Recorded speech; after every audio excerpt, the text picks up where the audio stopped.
Miss, I must warn you of a great uprising in the southern regions. Hey, you stupid gremlins, it's me, the Teletubbies. Did you know God will never forgive us? Now today we're making a review of the best thingamajigs of 2024. You dumbass, that's a pipe bomb. Oh! My thoughts on this year can simply be expressed with a sound. Don't get me wrong, we got some pretty good stuff. It's just that no one really cared. Furiosa and Transformers 1 are good. Apparently, I didn't watch them. And I didn't watch Dune 2. I mean, I really want to watch it, but I just haven't gotten around to it. Please don't hurt me. Ungentlemanly Warfare is a movie that happened. Crow is a movie that happened.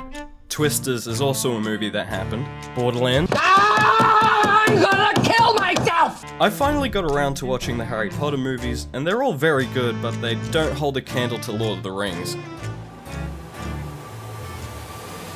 Deadpool and Wolverine are two fantastically acted and well-realized characters, but their very long-awaited team-up was just disappointingly okay. But absolutely destroyed box office records, just like I'll destroy your legs if you don't pay me. Beetlejuice had a sequel for some reason that doesn't have Alec Baldwin. I wonder why. Megamind 2? Please God, just end my suffering. Because of the good reviews and because Robert Eggers is yet to fail, I'm very excited for Nosferatu. I went into the Joker sequel with the fullest expectations of it being at least good. Hey Warner Brothers, look at this. You see that? It's a middle finger. Harley Quinn, I love you and I kill people. I love you too, Joker, and I kill people as well. I guess you could say we're starting a bad romance. Absolute cinema. Uh-oh, Last of Us is getting a part 2. Warning, you're about to get spoilers for part 2. Everyone I have cared for has either died or left me. Everyone fucking except for you. I finally got around to playing Tears of the Kingdom, and it's just more Breath of the Wild, which is both good and bad. And I also actually played Demon's Souls instead of doing what everyone else did. Ooh, this looks nice.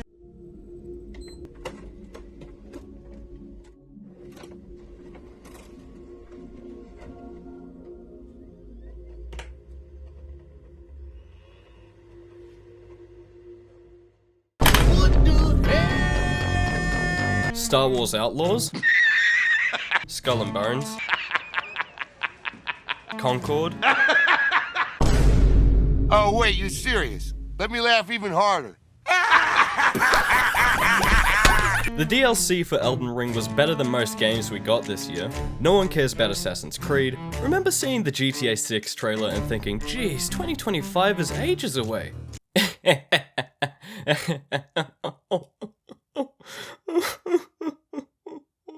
Helldivers 2 was awesome for the 3 minutes it was alive.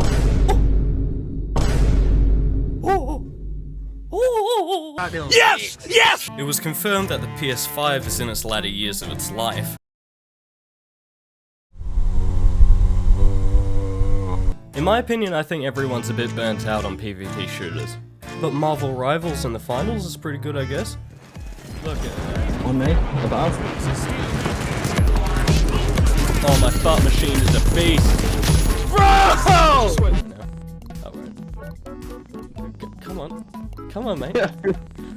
Oh, stop edging my revival. Bro, stop edging me. Oh! Please let me finish. Oh!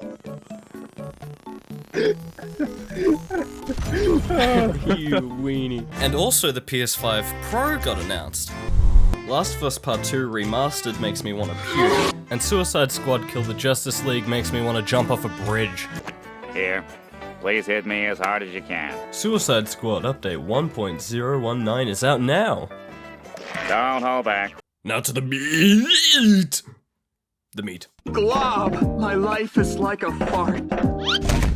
My life is like a fart! Little kitty game. Stray is an example of how a small indie team is able to convey such passion that you can feel with each minute you spend on it. The atmosphere is soaked in a cyberpunk aesthetic with its neon lights and charming details in every corner with hints of life seeping through the concrete. The gameplay is a bit repetitive but also quite satisfying that really brings the freedom of cat-like exploration. But its incredibly simple story was what surprisingly did it for me.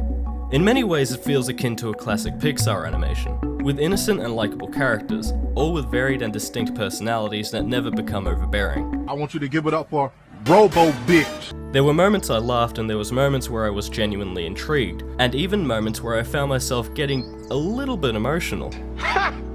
Gay! And by the end, its reflection on what humanity leaves once we pass on is one that fills you with hope rather than despair.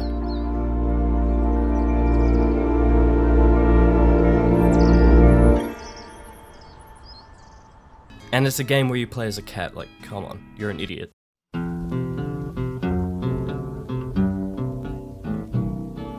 I don't want to set the world on fire. I just want to start a flame in your heart.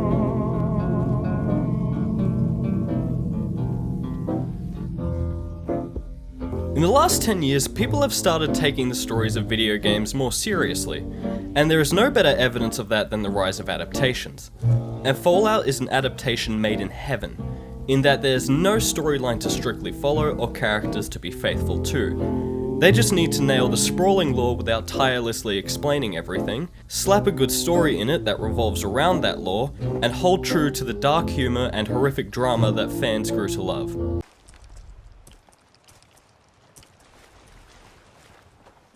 It can't be. That's the Red Death? Think we can handle it?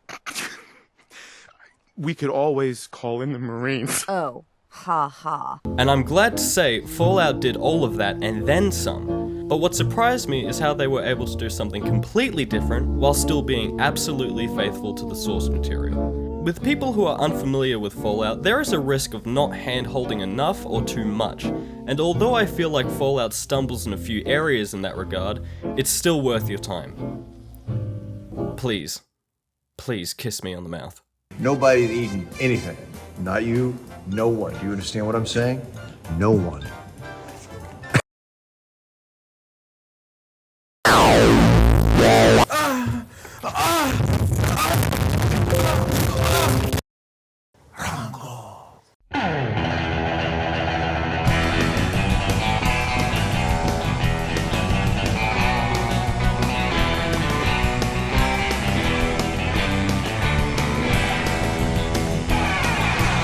Rango is a film that bursts to life with its characters who are all varied and memorable, with their comical dialogue, soulful acting, and picture book-esque appearance.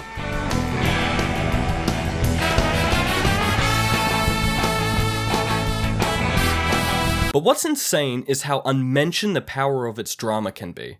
Excuse me, Mr. Rango. When someone talks about animated films, it's easy to go, oh yeah, this is for kids. But the best of its genre has something deeper to offer for those who are willing to look. Scenes where Rattlesnake Jake confronts Rango, Rango crossing the road, and the spirit of the West brings with it a sense of respect and serious intent. But I can't go back. Don't know that you got a choice, son. No man can walk out on his own story. Because if you don't nail the drama, then you don't deserve to do the comedy. Get that in your head. If you're writing a story, do that, you boo-poo, you poo-poo dum-dum, you dumb poo-poo dum-dum.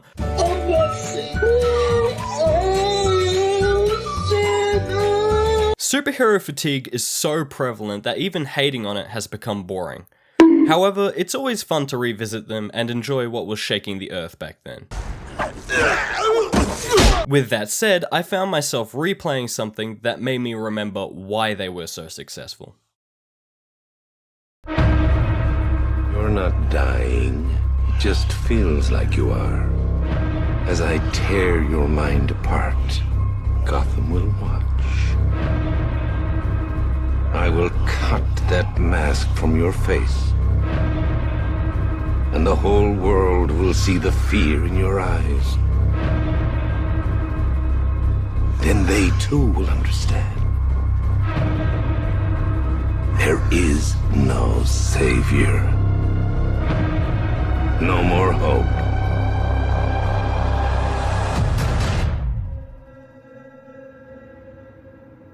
No more Batman.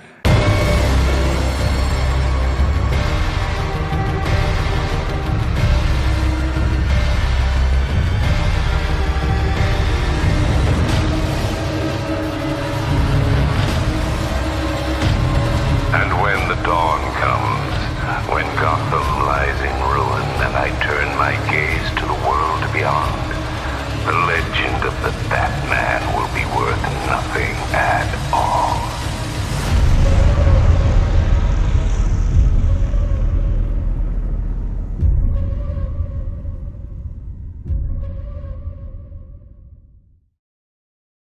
Batman Arkham Knight is a game that came out 9 years ago but feels like it came out yesterday. Although the beat-em-up style of gameplay can be a bit repetitive, That includes the Batmobile. and the unpredictability of its story can be very, very predictable, the game excels in tackling the superhero genre in style, tone, the evolving gameplay, the fact that you don't need a large open world to have a good open world, but even more importantly, the superb voice acting. So, tell me about the rabbits. Can you be more threatening? Tell me about the rabbits. Done by the dude from Breaking Bad, the dude from Lord of the Rings, and the dude from Star Wars. Me stuck deep inside you. But more importantly, the man himself, Kevin Conroy. Rest in peace. What I'm about to tell you sounds crazy. And you have to listen to me. Your very lives depend on it.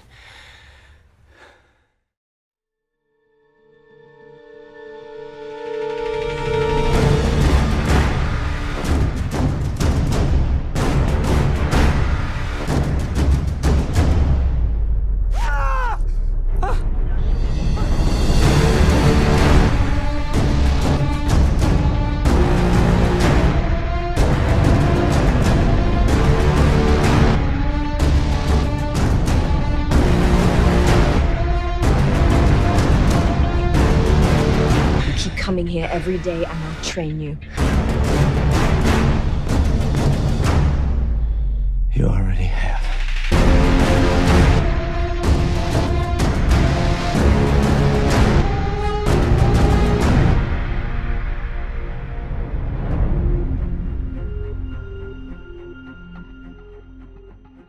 Not only am I joining Scientology, but I will also be edging tomorrow.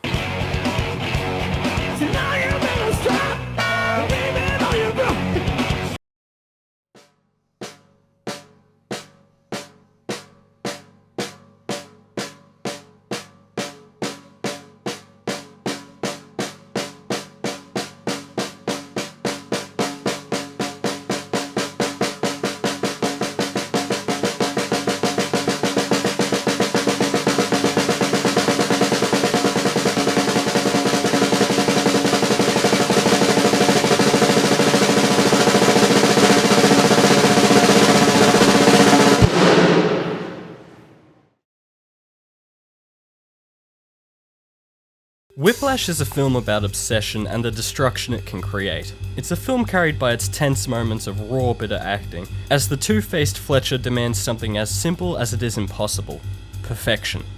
One more thing, Eugene, give me that. If I ever find one of these lying around again, I swear to fucking God, I will stop being so polite. Get the fuck out of my sight before I demolish you. The film holds a dank, jazzy, neon color scheme and a sinister soundtrack of unyielding jazz. However, the supporting characters remain one-dimensional, and a gripe brought to my attention from a few friends of mine who have a better understanding of the music industry claim the reality of these schools are nothing like Whiplash. Now, are you a rusher, or are you a dragger, or are you gonna be on my fucking time?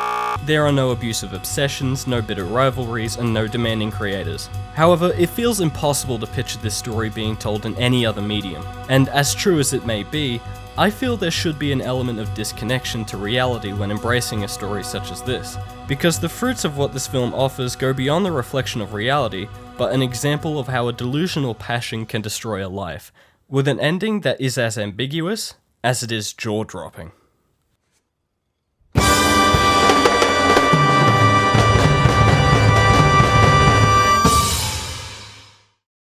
I'm the Shadow Man. I sneak and I creep. I'm the Shadow Man. I'll eat all your apples. Red rum.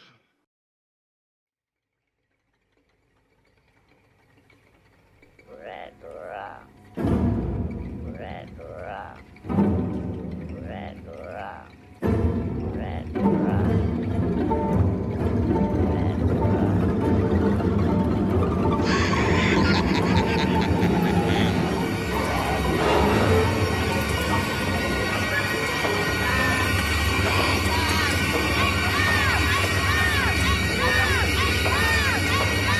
Here's Johnny.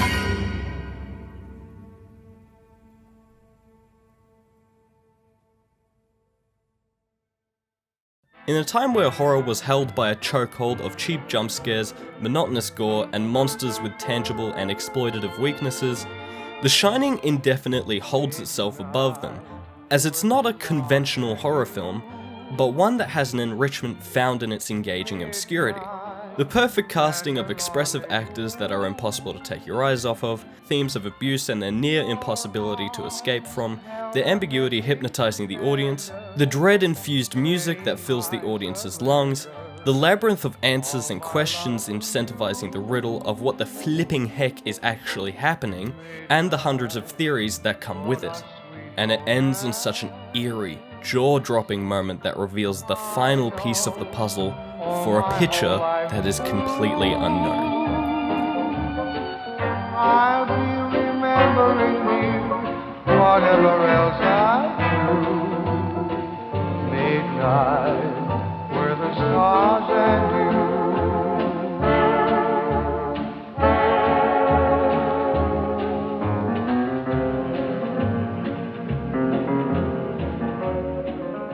you. So yeah, I understand why this is a masterpiece, considering all that I knew from it came from The Simpsons. Feeling fine. Wow, that's a relief. Breaking news! Santa Claus can't make it this year. But don't worry, Daddy Claus is here. Rings of Power. Can die from lung disease. Lord of the Rings, yes!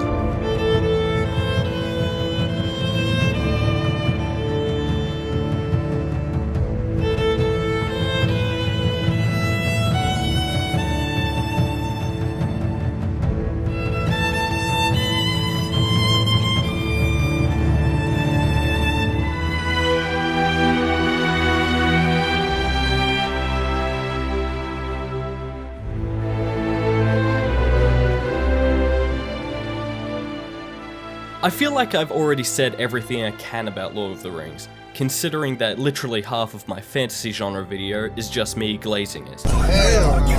But to repeat myself, this movie has passion busting out of every aspect, from its set design, acting, writing, costumes, CGI, my god, literally everything. And I can't understand how you can watch this and not like it.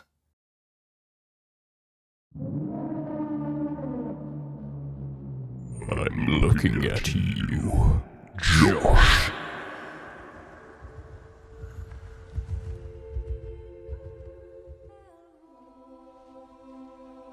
Five-minute long video where a man with no legs is attempting to break dance on a DDR mat in what looks like... I'm sorry, Hunter, is something funny? This is both a recommendation and a warning. After watching this film, a piece of me was ripped from me that I will never get back again.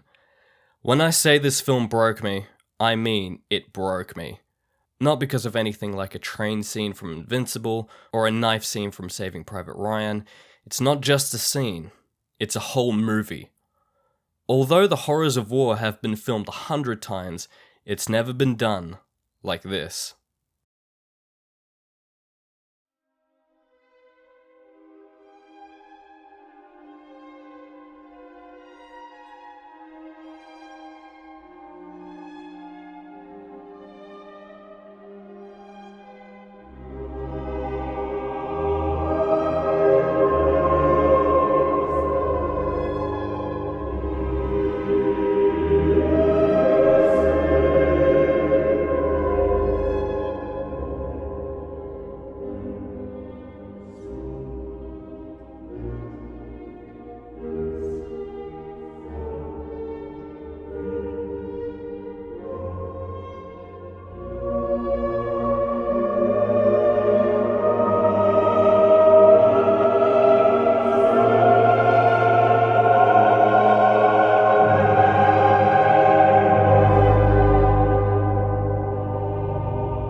come and see is set in a Nazi-occupied Russia where a young boy joins the Soviet army. And that's all I'm gonna say about it. It's a film that feels important and needs to exist, because without it, the horrors of war would not feel so close to those who haven't felt it. So yeah, you should watch the movie. I mean, you're not gonna be human afterwards.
When you're writing a review for something, it can be impossible to find the right words that feel original.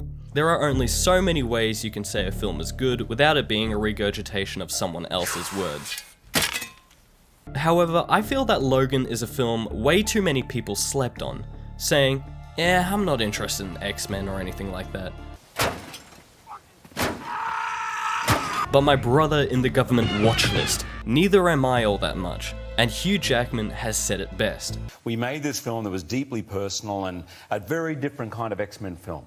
I kind of want people to go and see it who have never seen an X-Men film, never seen a comic book movie. But if I were to put its quality into a sentence, it would honestly be, Logan not winning or ever being nominated for Best Picture is the worst thing to happen to mankind since the War of Attrition, and I mean it. Hugh Jackman gives his all in his performance, as he usually does, even if the script is undeserving / Stinky Poo Poo Town Express, but all the other supporting actors do so as well, with each performance holding the weight of such a heavy movie, especially Patrick Stewart and Daphne Keane, who are both able to elevate a sense of tragedy and hope to the story. So you remember who I am now?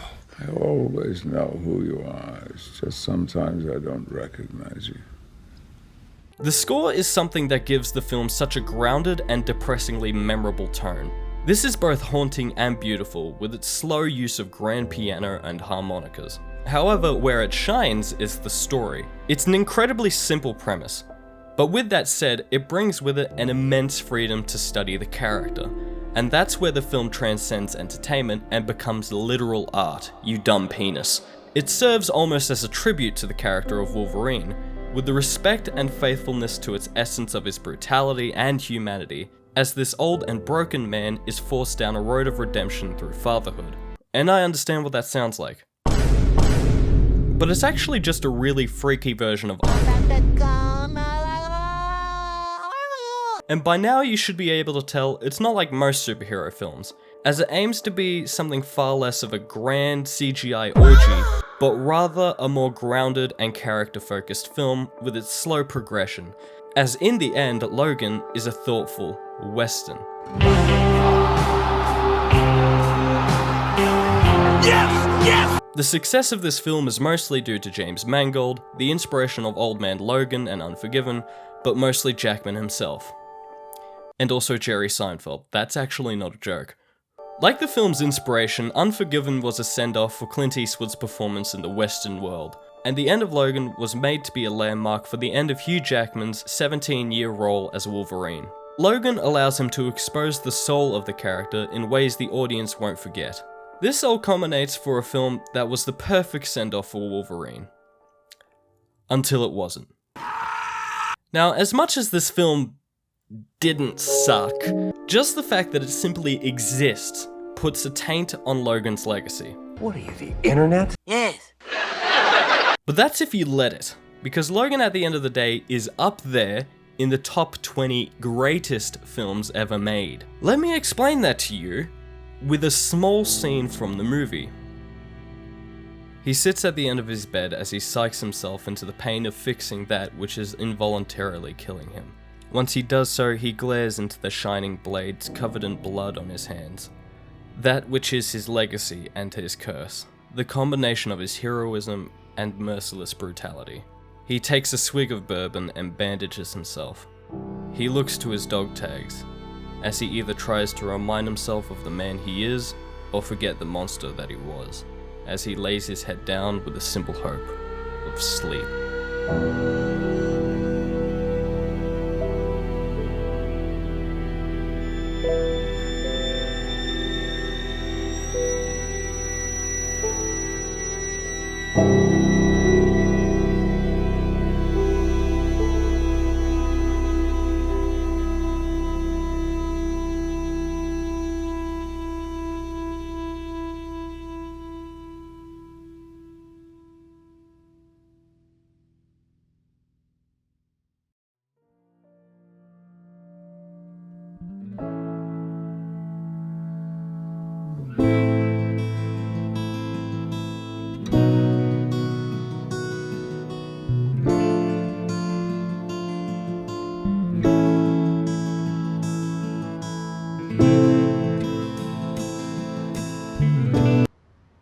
Did your dick get hard?